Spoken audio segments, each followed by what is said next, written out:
Hello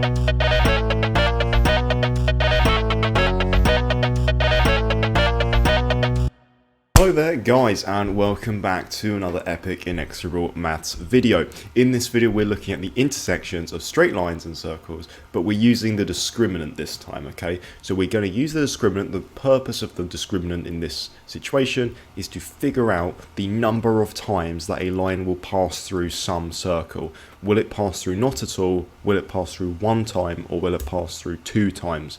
A line cannot pass through any more than two times a circle. You can think about it geometrically. How can a straight line pass through a circle more than twice? Well, it can't. So you only ever are going to end up with 0, 1 or 2 intersections. The discriminant will tell you the number of intersections. The reason why it does this is because it tells you the number of solutions to a quadratic equation. If that's something that's not familiar to you, there is a video on the discriminant that I have on my channel that you can go and check out. It is about 20 minutes long and it is glorious. Okay, so without further ado guys, let's get straight into a question. Okay guys, here is a question that we are going to absolutely dig our teeth into.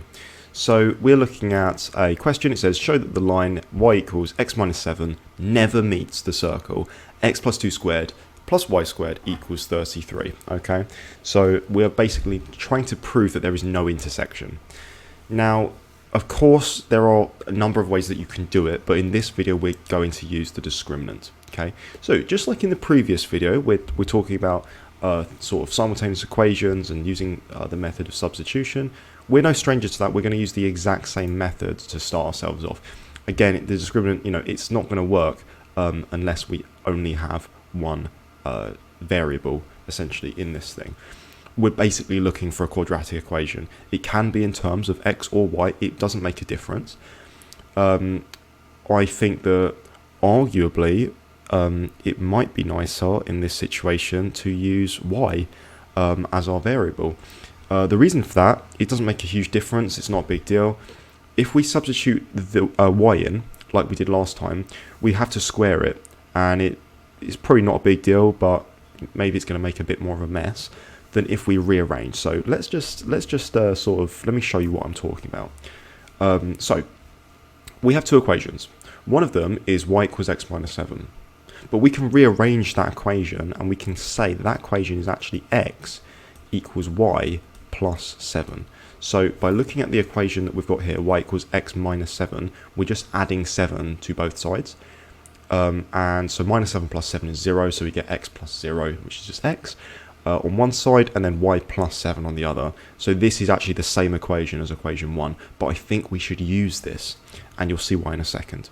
The next equation, of course, is just, we don't need to touch it, it's just the equation below it, which is x plus 2 squared plus y squared equals 33. Again, let's label these things 1 and 2, doesn't matter which way around it is, nothing mathematical is happening, they're just labels, just like always.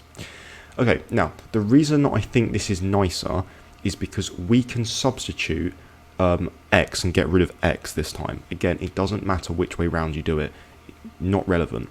We can substitute x and get rid of the x, and we will do that now. So we're going to rewrite equation 2 this time, and we're going to substitute equation 1 into it.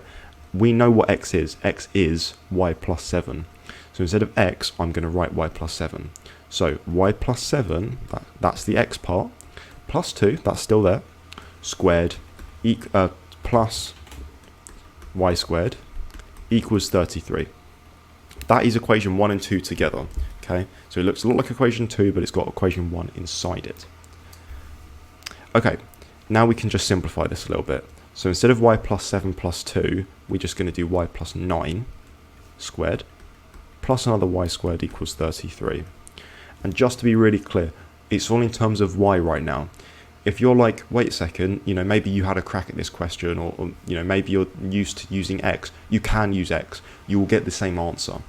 I'm just using y. The reason why I'm using y at the moment is because if we go up, if I substituted and got rid of the y, this y here, and I substituted like x minus 7 and put it where y is, I would have to square x minus 7 as well, and I'd have 2 brackets to expand, whereas now I only have 1 bracket to expand because I'm using y. Hope that makes sense. If you're using x, that is also correct. don't worry about it. If you're just more comfortable using x because you're just more used to an x, that's also okay, do it. This is just one way to solve the problem. Okay, so expanding this bracket out, we get y squared plus 18y plus 81, and then there's another y squared there, that one there, and that's equal to 33, okay? And we're just going to rearrange this thing. So we have a y squared, we have another y squared. What does that give us? Nothing other than 2y squared. We have an 18y, just like that. And that is equal to, we have an 81 on this side and a 33 on the other side. So what is that? 48? I think that's 48. That looks good to me, although it should be on the other side. So we should have plus 48, just like that, equals 0. So again, all I've done this time is I've taken 33 away from both sides, okay? Just like that. Brilliant.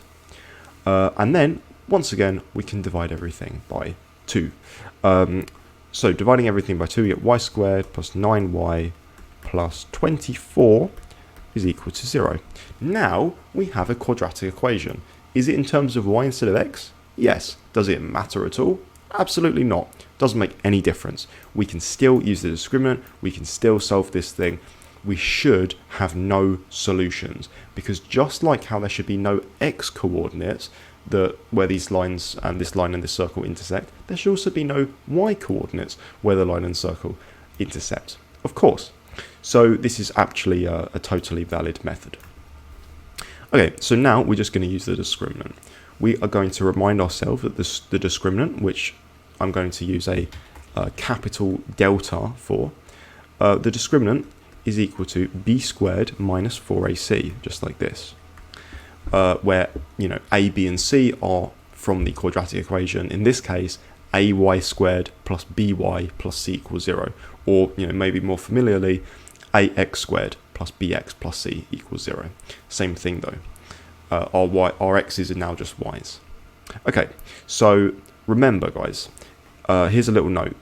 If the discriminant, which is b squared minus 4ac, if that is positive, greater than 0, that implies that we have 2 solutions to the quadratic equation in question, which in this case is y squared plus 9y plus 24 equals 0. If the discriminant is equal to 0, we have one solution. Okay, this should just be revision. This should be stuff we already know. And finally, if the discriminant is less than 0, if it is a negative number, there should be 0 real solutions. None of them. Okay, that's notes. That's stuff we already know. That's just a reminder, okay? So on to stuff that we're learning at the moment. We're going to, let's come over here. Okay, right. Let's use the discriminant. So what is a? Well, a is 1 in this question because this is 1y squared. B is 9 because that's a 9y. And c is 24. Okay, hope that all makes sense. Now we just use b squared minus 4ac.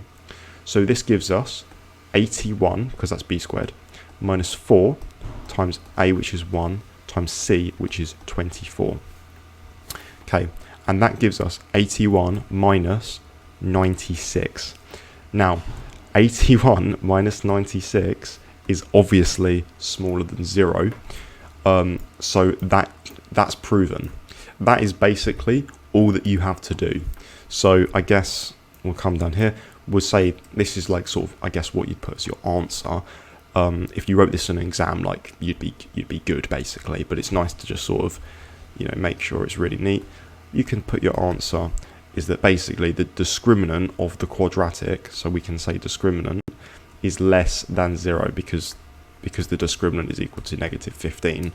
It's less than 0, and that implies that there are no solutions to the quadratic equation.